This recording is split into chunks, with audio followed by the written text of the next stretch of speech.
Welcome, welcome everyone to tonight's program, The British Treachery and Israel, brought to you by the Canadian Institute for Jewish Research and presented by Geoffrey Clarfield.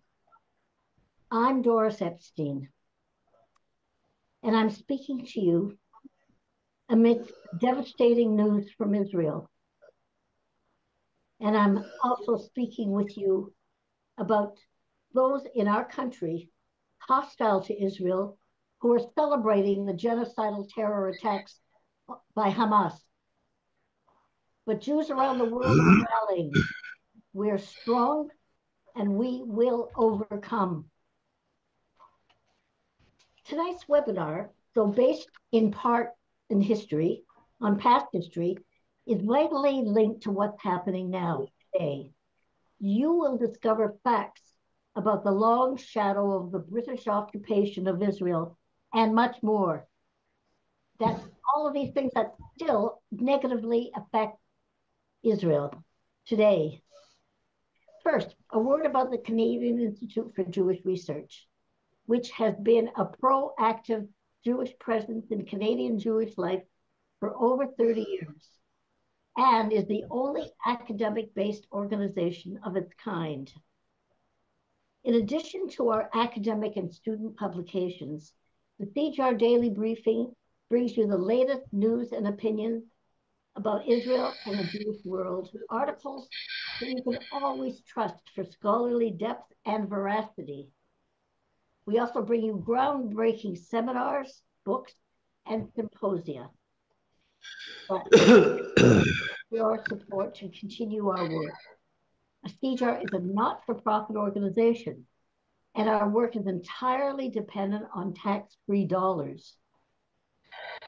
First, a big thank you to our community sponsors, the Lodger Shul, the Canadians for Israel's Legal Right, the Canadian Education and Anti-Semitism Foundation, and End Jewish Hate Canada. Now, I'm very, very pleased to introduce you to Geoffrey Clarfield. Born in Toronto, brought up in Toronto, but a world traveler and doer, anthropologist, journalist, commentator on current events. Not only does he understand what's happening in the world and why, but he's lived it. Morocco, India, Nepal, East Africa, Ethiopia, and of course Israel, where he taught anthropology and played in a Jewish Arab band. Geoffrey, over to you. Thanks so much, Doris. First of all, I would like to thank the Canadian Institute for Jewish Research for the opportunity to talk to you tonight. The situation in Israel is grim. We are all following the news and commentary from various sources, and I'm sure that as I speak, many of you, like myself, have family and friends in Israel. I salute them and wish them extra courage during these difficult times.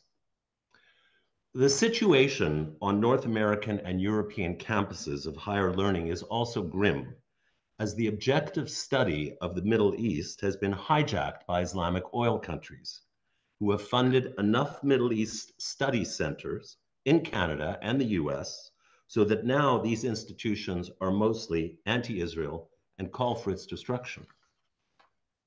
I recommend anyone interested in this topic to read the National Association for Scholars, NAS, study called Hijacked by Nitu Arnold, written last year and which can be found on their website. There you will find that oil interests have funded most centers for the study of the Middle East and converted them into academic bastions of anti-Israel sentiment, which you're seeing in public institutions as we speak. And so the need for independent voices such as the CIJR is as important as ever. So whenever Israel is attacked, those of us in the diaspora inevitably feel a combination of anger and hopelessness, helplessness. And we ask ourselves, what can we do? Well, one of the things we can do is to never stop learning and talking. And I think this is one of the great lessons one gains from studying or contemplating the Talmud. We carry on the discussion. We carry on the exploration. Part of that is to examine our own assumptions about Jewish and Israeli history and to see if we can make them more realistic. I will share just one example tonight. Like most of you who have read modern Jewish and Israeli history, we remember that the British Empire was still alive and kicking for a full 2 decades before the winds of change brought about the complete breakup of the British Empire in the 1960s, almost a full generation after World War II. So just before the Suez War broke out in 1956, Britain still had military bases, soldiers, and naval forces in the Gulf, in Oman, in Cyprus, and in semi-independent states like Iraq and Jordan, not to mention the Sudan.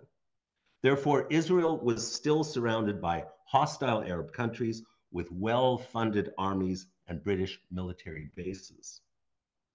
And here's what the historians and the histories, both Jewish and non-Jewish, taught me.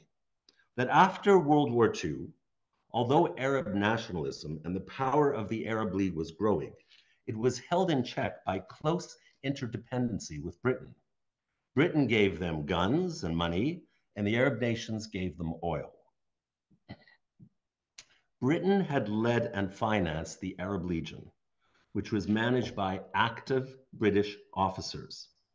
The Arab Legion in 1948 helped Jordan conquer East Jerusalem and occupy Judea and Samaria.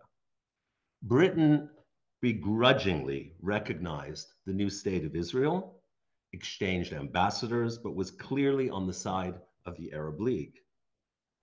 Then, only a few years later, in a last-ditch effort to save the empire and teach the Egyptian nationalists under Nasser a lesson, Britain orchestrated an invasion of the Suez Canal in 1956 and then allowed France and Israel to partner with them for their own cynical gain. The Americans protested, the Israelis left the Sinai, which they had just conquered, the French withdrew, and the Egyptians gained full control over the Suez Canal. The British may have triumphed militarily, but the new world power, America, made them lose politically. From here, it is just a few short years before there was no more British Empire, and scores of newly independent states in Africa and Asia began joining the United Nations. And so it was with interest that in a recent article published in Tablet, and some other articles on the same topic that I read in the left-leaning British newspaper, The Guardian, that I discovered about, or I found out about, unclassified documents, more recently unclassified documents, about the Suez debacle, which mentioned an operation codenamed JOI 27. JOI 27 was a secret military plan of the British under the pretext of acting on its defense pact with Jordan to attack Israel by air and destroy its air force, wipe it out, and send in ground troops to consolidate the destruction of the less than 10-year-old Jewish state. Oh yes, the plans made sure that no holy places would be violated, but sadly, there would be inevitable civilian casualties. As I understand it today, there was no explicit mention in the documents of JOI 27 that Israel as an independent nation would be once again occupied by the British, thereby losing its independence and thus in some way becoming a protectorate once again. Perhaps the British intended to hand Israel over lock, stock, and 2 smoking barrels to the Hashemite kingdom of Jordan. What they planned to do with its Jewish citizens is unknown. What I do know from having worked with the British on and off during my life, especially overseas, is that they have a culture where what is left unsaid is the most important thing. That is to say, the military invasion of Israel in 1955, which would be supported by British troops still in Cyprus and the Gulf, would have been a thinly disguised war of conquest. That is to say, in polite terms, a reconquest that could have created a new British mandate or a solution in favor of a puppet regime in Jordan. It didn't turn out that way. Doing some recent searches on the web, I came across an academic article, surprisingly written in 1988, about such a plan, authored by a man named Stuart A. Cohen. It is called A Still Stranger Aspect of Suez Operational Plans to Attack Israel 1955 to 1956, published by the Taylor and Francis Group. I immediately went back to the internet and looked up American-Israeli Daniel Gordis, his latest book on modern Israel called Israel, A Concise History of a Nation Reborn, which he wrote in 2016. I reread the chapter on the Suez War of 56. There is no mention of JOI 27 specifically, and there's no mention of secret British plans to attack Israel.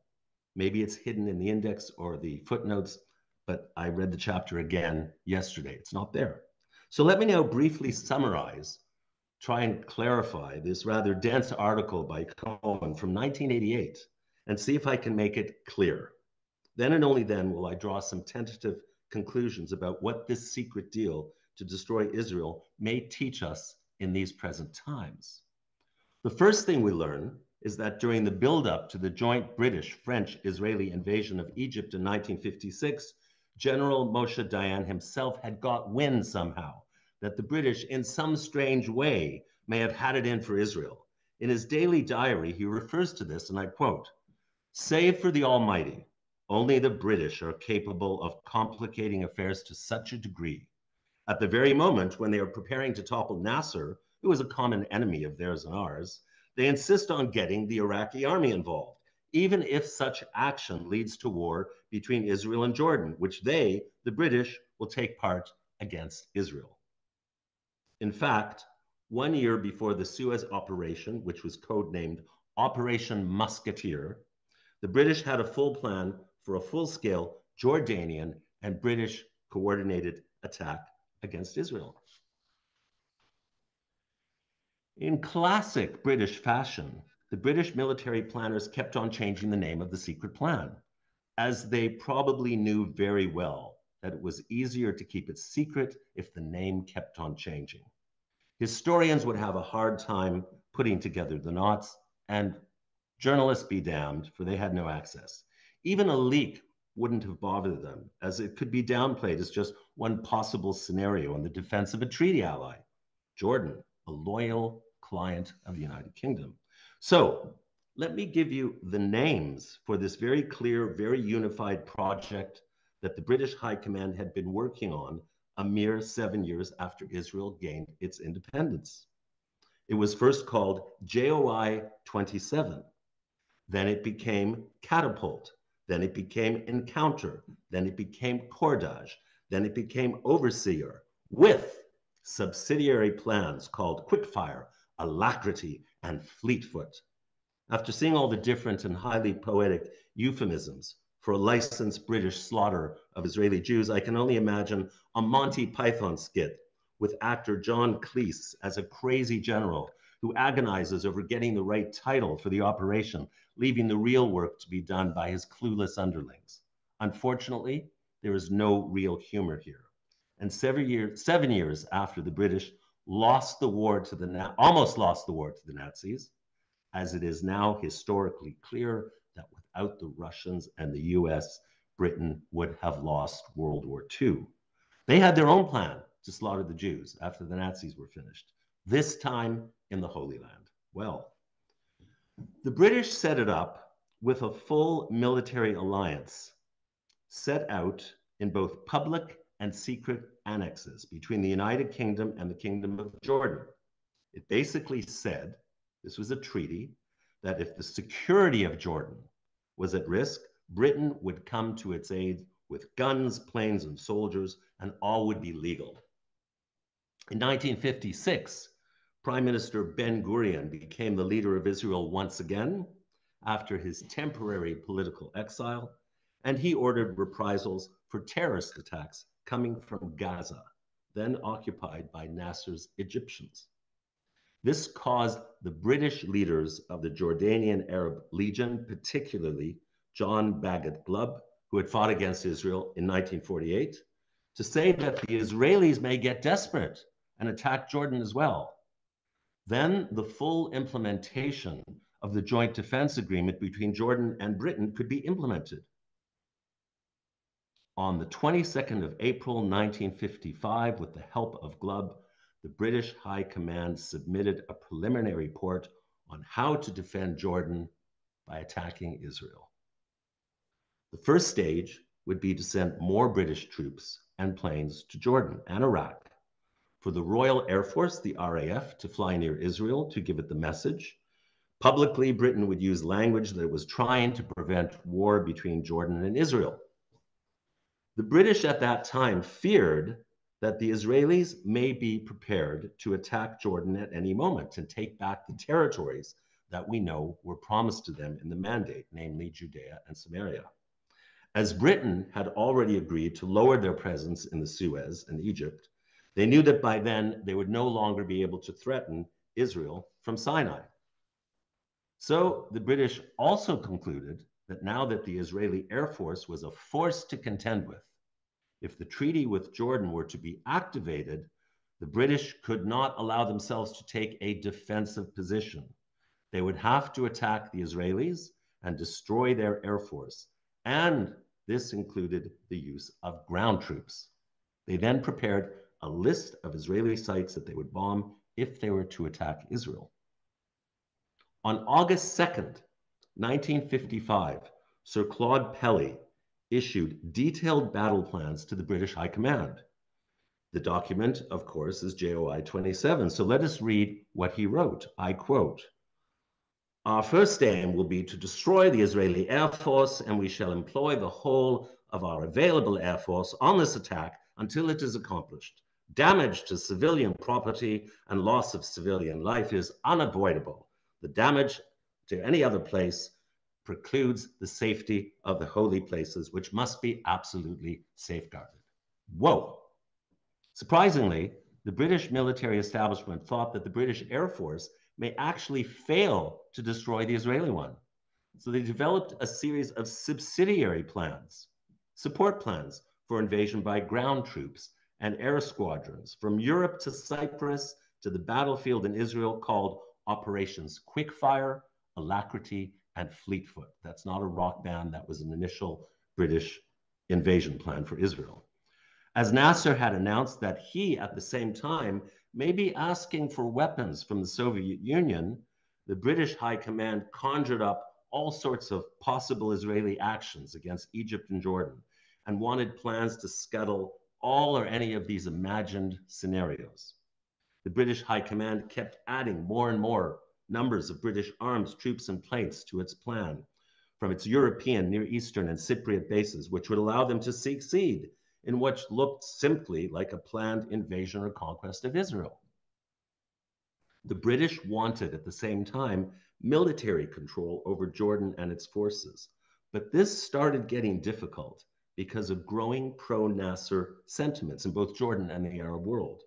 And so suddenly, this caused King Hussein in March 1st, 1956, to fire Bagat Glubb, the head of the Arab Legion and the leader of his armed forces, that British officer and advisor to the British High Command.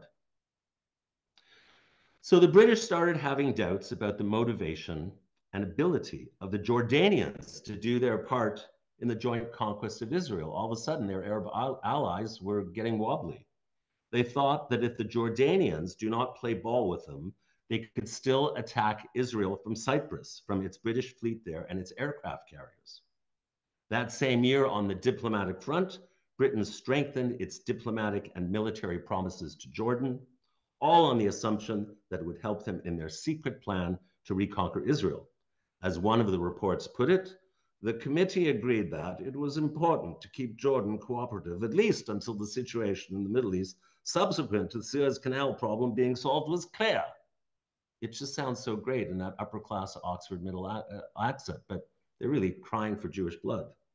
Simply put, this meant keep the alliance with Jordan strong, promise them the moon, invade Egypt, bring Nasser to his knees, and then destroy the Jewish state by waiting for them to respond to the periodic cross-border terrorist attacks from Jordanian territory that had been going on off and on since 1948. Almost at the same time that these plans were being developed, the British cabinet and the British High Command were cooking up their plan to invade Egypt, the one we read about in the history books, destroy Nasser, hopefully, and reassert their power over the Suez Canal as Nasser had nationalized it. This plan never changed its name and was called Operation Musketeer. How charming, all for one and one for all. Whether they named it that because they wanted to go in with the French, the plan finally included the Israelis at the request of the French, as the Israelis were receiving or about to receive Mystère jets from France, as the Americans and the British still refused to sell Israel fighter jets. Throughout the planning and the implementation stages of Musketeer, a never-changing priority was the plan for British bombing of Egyptian airfields in the Suez Canal. This was central to their battle strategy, and they believed that British and French ground troops would and could only intervene when the Egyptians totally lost their air power. The British very much insisted that the French do not sell Israel jets at that time. Musketeer in the early days never allowed for the remote possibility of Israeli participation, but the French soon changed all that. Nevertheless, in secret meetings, Lord Salisbury himself had mildly entertained the idea that Israel may do something to support the French and the British, as Nasser was their common enemy. But at the time, among the British and the High Command and the cabinet, was merely a suggestion. What the British feared during this time was an Israeli attack on Jordan, when France and Britain would be tied up in the Suez trying to make a mess out of Egypt. The British High Command spun many scenarios about what these Israelis might or might not do and what would be the appropriate British response. The British admitted that during Operation Musketeer, that no matter what the Israelis did or do not do, they would tie the hands of the British over Israel and Jordan. So Gerald Templer and his colleagues came to for them a very sad conclusion, that Britain could not implement both Musketeer and JOI 27 at the same time. Sadly enough, from their point of view, Musketeer would have to come first, and JOI 27 would be left on the drawing board. Now, the Jordanians did not know that Britain and France were about to invade Egypt, even with or without Israeli support. So when the newly emboldened Israel under Ben-Gurion responded to the latest terror attack from Jordan, which in this case was responded by the Israelis with an attack on the police station at Kalkalia in what was then called the West Bank, the British really wanted to rattle their sabers. King Hussein, feeling that he had the backing of the United Kingdom, naturally demanded that Britain join him in reprisals against the Israelis.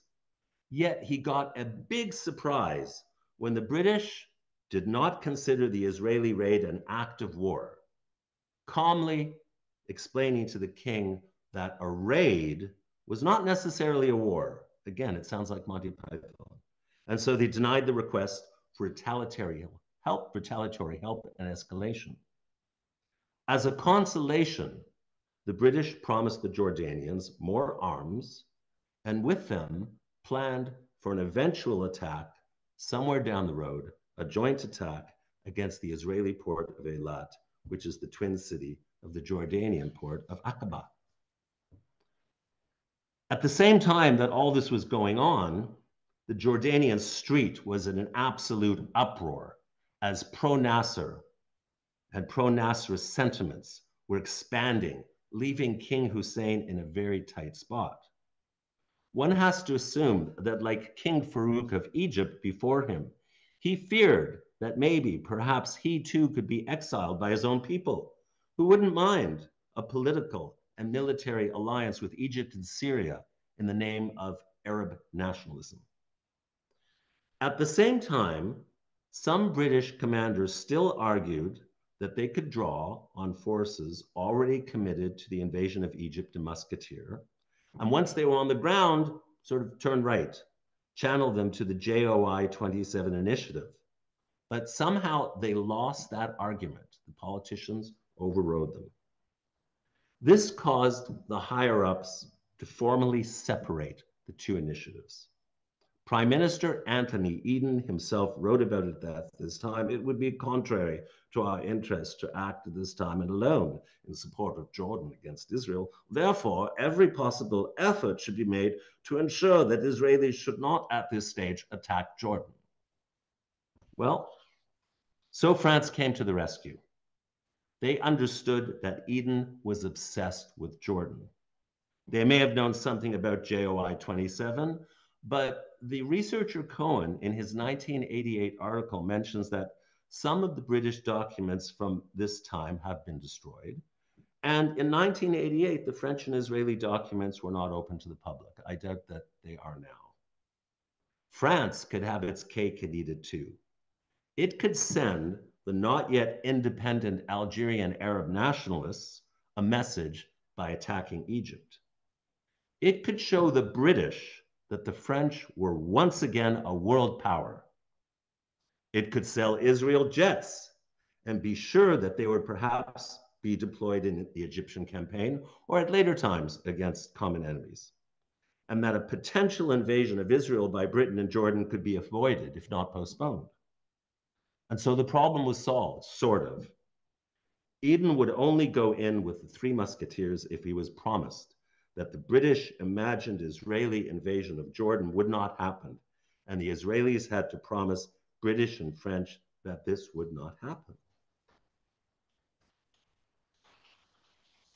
This is how Eden remembers it in his very British, restrained, and upper-class, clearly ambiguous way, which he announced in the House of Commons in 1956. If anyone had been in Tel Aviv at the time, and if they were concerned with what had happened, they would have known that Israel would strike out before she was strangled.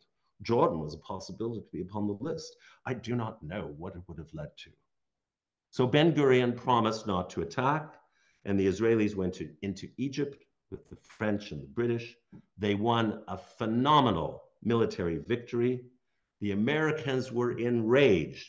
They forced everyone to retreat and withdraw. Nasser got the Suez Canal. The British left Egypt, and the Egyptians, Syrians, and Jordanians soon started thinking about their next war against Israel that we all know took place over 6 days in 1967. End of this part of the story. What can we conclude? The answer, I think, is many things, but let me give you my own thoughts. The first is personal.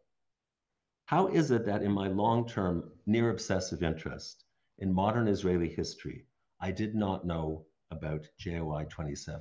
In all my years working and living and talking to people in Israel, no one ever mentioned it. Not at the universities, the Technion, not my extended family, nobody. It was never mentioned in the myriad of books and articles that I've read about modern Israel. Remember, Cohen's article came out in 1988. How could I have missed something so important? A planned British invasion of Israel 7 years after its independence. Bothers me. Okay, maybe it's because I'm an ignorant amateur historian, but how is it that the charming and most sincere American Israeli historian Michael Gordis did not mention JOI 27 in the chapter on Suez in his recent book? He's a professional historian and scholar.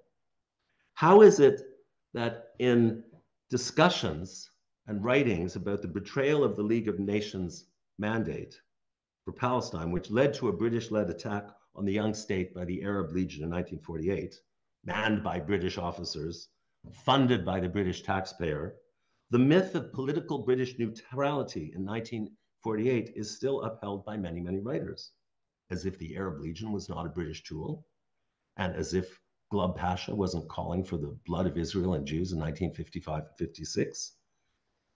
Now, to bring this to the present, we see how at that time the United States refused to sell arms to the young Jewish state because even President Eisenhower and his State Department advisors felt that the Jewish state would not last.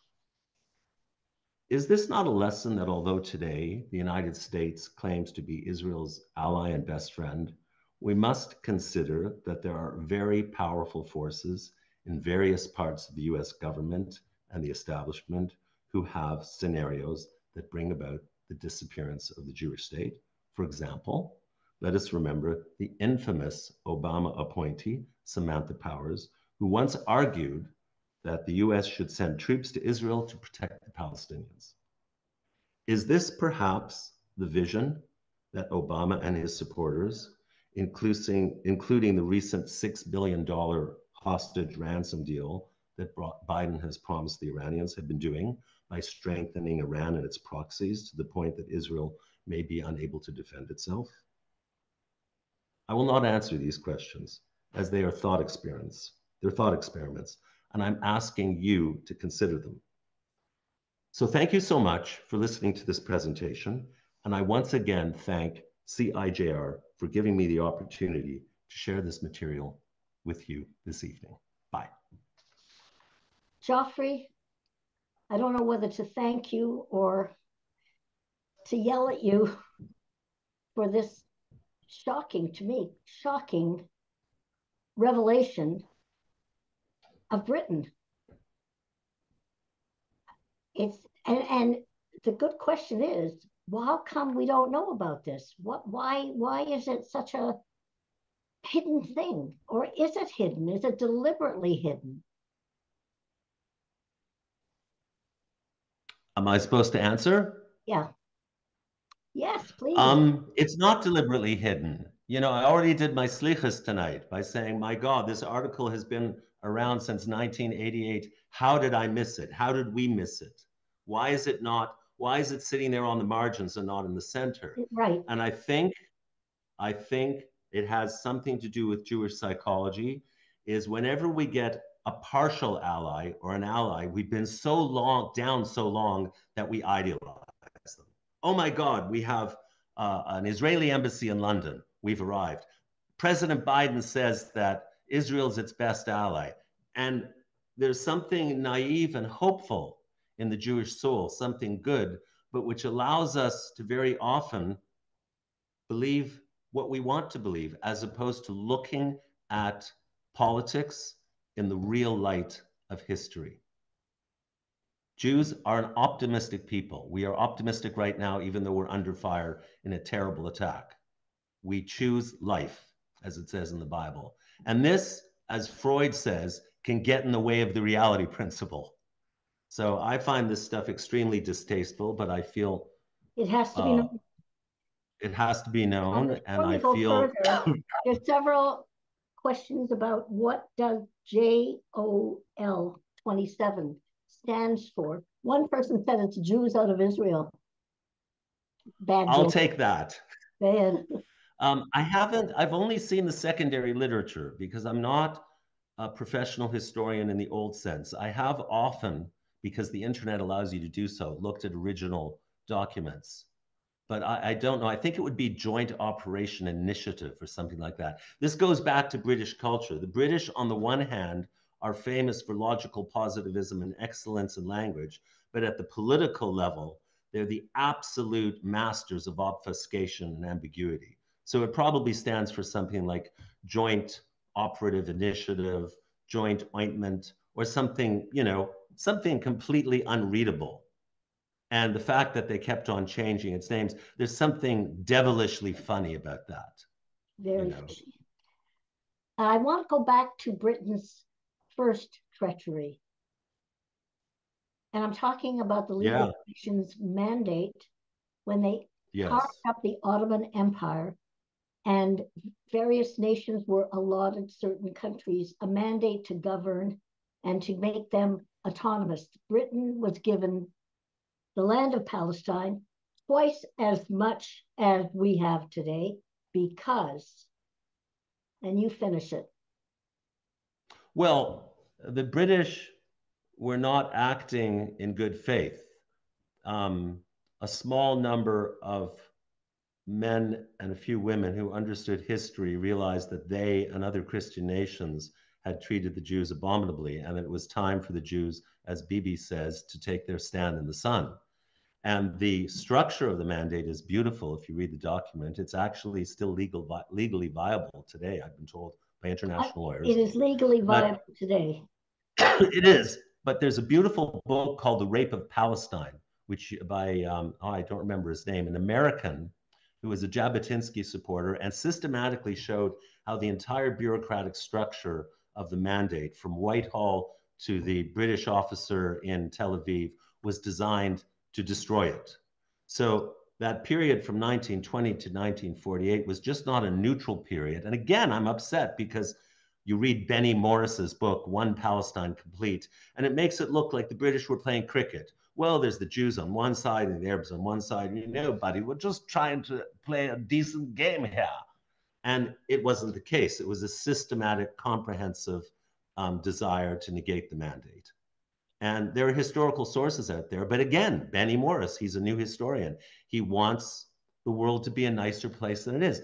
Again, I'm going to repeat myself because Jewish psychology is such that we're optimistic and we look at the brighter side. But we also have to be extremely realistic and self-psychoanalytic to be able to manage the structure of hatred and how history has been subtly rewritten by new historians in Israel, sad bunch, and the left, that, you know, the mandate for Palestine, you know, was this thing that the British did to support the Jews. There's no evidence. And encourage the return of Jews to their ancient homeland, I'm quoting. Yes. But what did they do? They gave half of it to the Hashemites, which is now Jordan. Well, the fictitious kingdom of Jordan. Jordan is a joke. The majority of people in Jordan identify as Palestinians, and they always say Jordan is Palestine, Palestine and Jordan. The Jordanian leaders are a bunch of Bedouin that the British brought from Arabia, and they were supported by Lawrence of Arabia. And a journalist went to Jordan in the 50s and said, "Do you remember this guy, Lawrence?" And they said, "Oh yeah, the guy with the gold." I think for every soldier that fought with Lawrence, the British gave, you know, a bar of gold. And for every Jewish soldier that fought with George Henry Patterson in the Jewish Legion, I think they got about a shilling a day. You know, the return on investment for the British from the Jewish Legion in securing Palestine, Eretz Israel, for the mandate was much higher than the Bedouin. But hey, we don't have a film called Lawrence of Arabia. We're at a distinct disadvantage. But why? I want you to pinpoint why they did that, why they betrayed their mandate and gave that land to half the country. The anthropological analysis of this is there was a movement called philo-Semitism of British intellectuals from the working, the middle, and the upper classes who were historically informed and felt badly that as Christians they had treated Jews and the Jewish people so horribly. And so they saw it as reasonable and rational to give the Jews back their country. But they were overwhelmed by the traditional medieval anti-Semites who believed that the Jews are homeless because they killed Christ and they rejected the Christian message. And unfortunately, from a psychological, theological point of view, that medieval worldview was stronger than the Philo-Semitic worldview. The Philo-Semites opened the door and gave the Jews the opportunity to create a state against great opposition. Okay, we'll jump to today and Biden's visit to Israel. Can we trust that America is going to come through for us?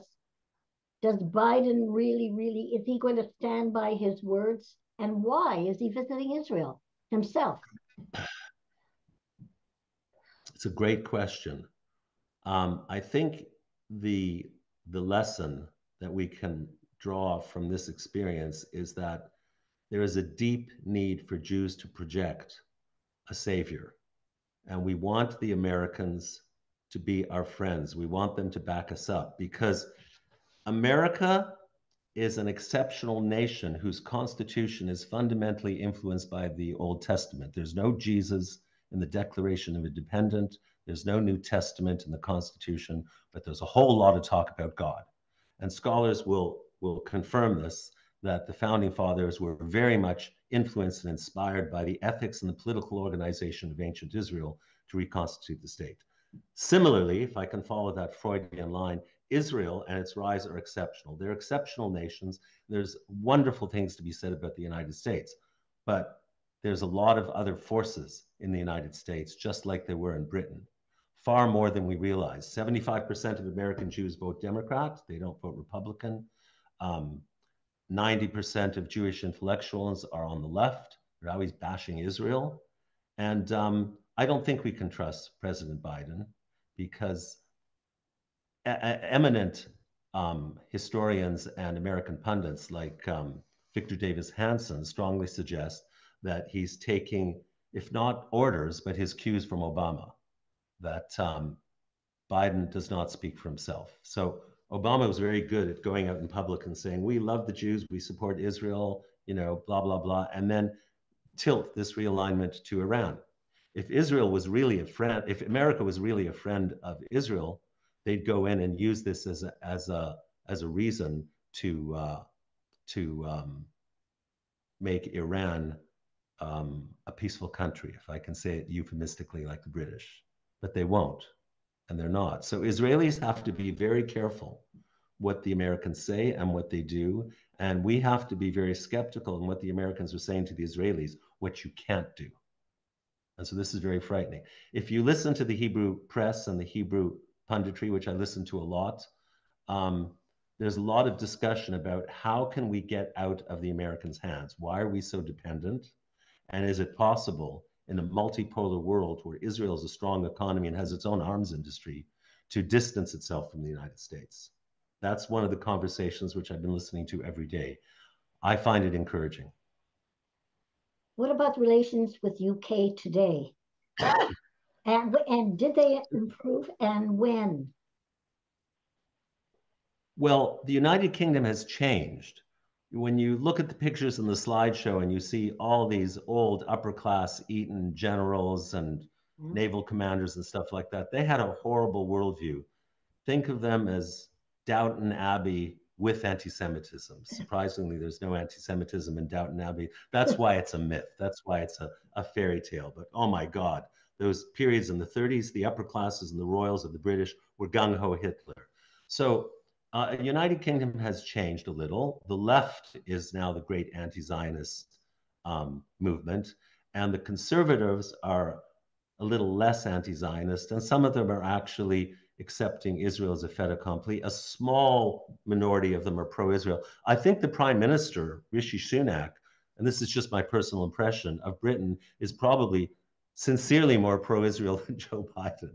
But again, this is punditry. I really don't have the depth of understanding and the sources to be able to make those comments. I'm just giving you my first impression. Israel has to watch out. This is not Israel has to be on careful. topic, but it's relevant because we're living it today. When ISIS appeared to be a world threat, global threat with its evil, Hamas is worse, killing more people, taking more hostages, and the world rallied. Every country, every Western country came out to beat ISIS. Who's coming out to help us now? Well, that's a great question because who can we rely on? Sorry? Who can we rely on? Who can we trust? This is a deep thing, is that nations don't have friends and they don't have allies. They only have common interests. And Israelis have to learn to be like the French and the British and the Americans. They should learn to be feared and respected. Again, it's part of the Jewish culture to want to be loved, because we're a loving culture. What we get in the jihadi movements is alphabet soup. One day it's Hamas, another day it's Al-Qaeda, another day it's ISIS, another day it's Taliban. And let me tell you, from my research on the Yazidi, is the Al-Qaeda in Iraq, when it was really strong, had 60,000 fighters from across the Islamic world. It wasn't just a bunch of local Kurds and Arabs. It was a pan-Islamic movement. Hamas may be local Arabs of Gaza or Arabs of the land of Israel, but it's also an international jihadi movement. And I think Jews and Israelis have to work harder at explaining to non-Jews that what we're dealing with is a pan-Islamic jihad. It just has different faces. What Hamas wants Would to you do to, elaborate sorry? on that a pan-Islamic jihad? Would you Well, elaborate on that? yeah, I can try and say it anthropologically. The great pre-industrial, non-industrial, agricultural civilizations of the world, China, India, and the Islamic countries, all became modernized. Some through war, some through colonization. They were exposed to French, Portuguese, Dutch, English ways of doing things, Americans, the Philippines. And as independent countries, they had to try and cut it with a division between church and state and rule of law. Most of the Islamic states have reverted to kleptocracies, dictatorships, but highly infused with the medieval Sharia consensus of jihadi Islam. And they help each other all the time.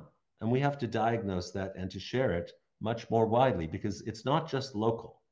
As you point out very wisely, Hamas is not just local, it's part of an international jihadi movement. And so, again, we have to be realistic. Jews and friends of Israel, and we have more friends than we had in the past. When I grew up in Canada in the 50s and 60s, when Israel was attacked, there wasn't one church member, there wasn't one church, there wasn't one politician or one institution that stood with Israel and the Jews. That's changed. We still have more enemies than friends, but we have more friends than we had in the past, and we have to listen to them.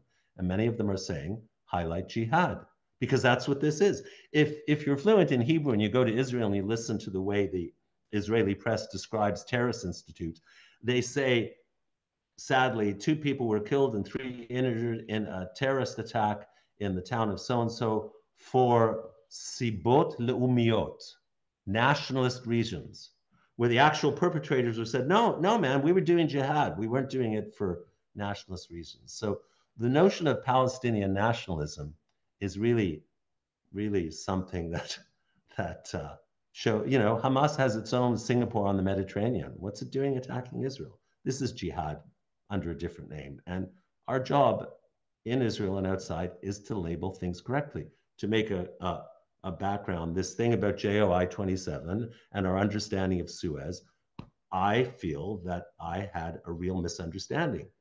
Just because the British were planning to destroy Israel and couldn't, doesn't mean it should be wiped clean from our historical conscience. Just because there has been a jihad against the Jews for 1,300 years doesn't mean we should make excuses for it. Question: Is Israel still dependent on the U.S. today? And how well can Israel hold up against Russia and China's hostility? So first question is, is she actually... Excellent question.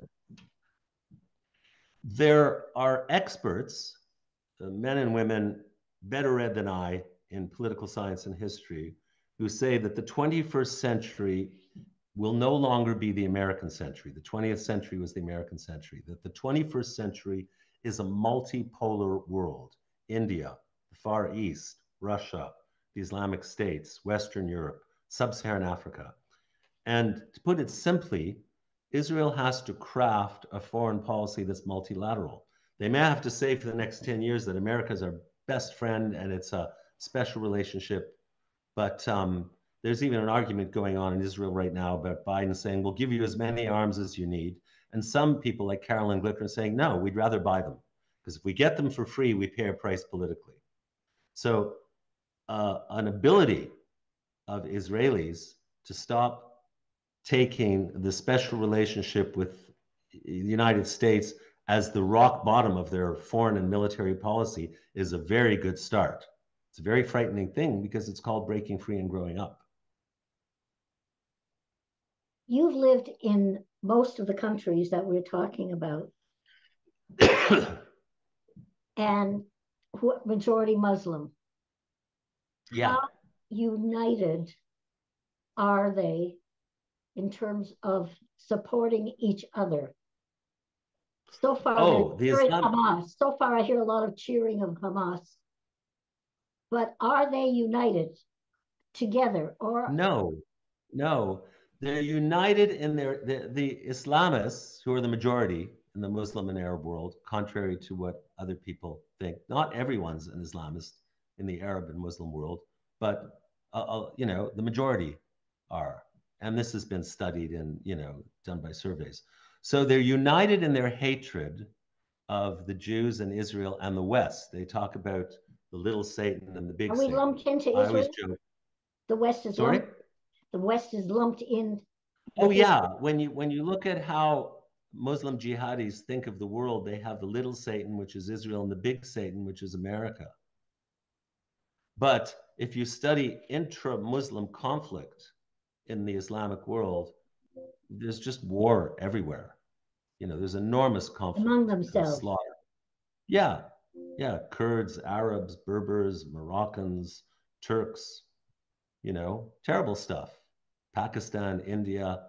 Um, so they're united in hatred, but in practicality, they're at each other's throats a lot. They haven't been able to pull off. Sure, they have the Organization of Islamic Cooperation, the OIC, but it was Bernard Lewis, late great historian of Islam, who wrote a book called What Went Wrong or What Is to Be Done, that basically said most Muslim countries can't modernize.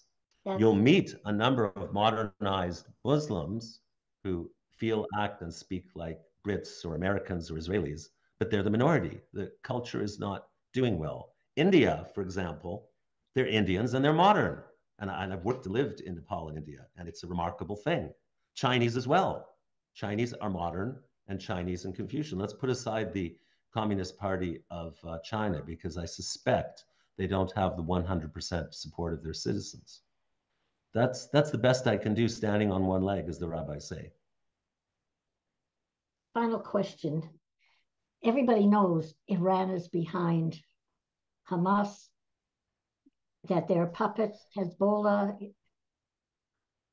How Yeah. and does that threaten the world in a way that this conflict could spread beyond Israel and inflame Iran to push the button? I'll come at it from a different angle, in that Iran is a rogue nation. It's a jihadi nation. It doesn't matter whether they're Shia or Sunni. They support Sunni jihadis, and they support. Iran is a rogue nation. Anyone who follows the news and a bit of history knows that. They support equal opportunity jihad whenever they can. And the Biden administration and the Obama administration has been appeasing Iran the way the British and the Europeans were appeasing Adolf Hitler. There's certain writers that believe that the Iranian version, their latest version of pan-Islamic jihad, may be strongly influenced by Nazi prototypes.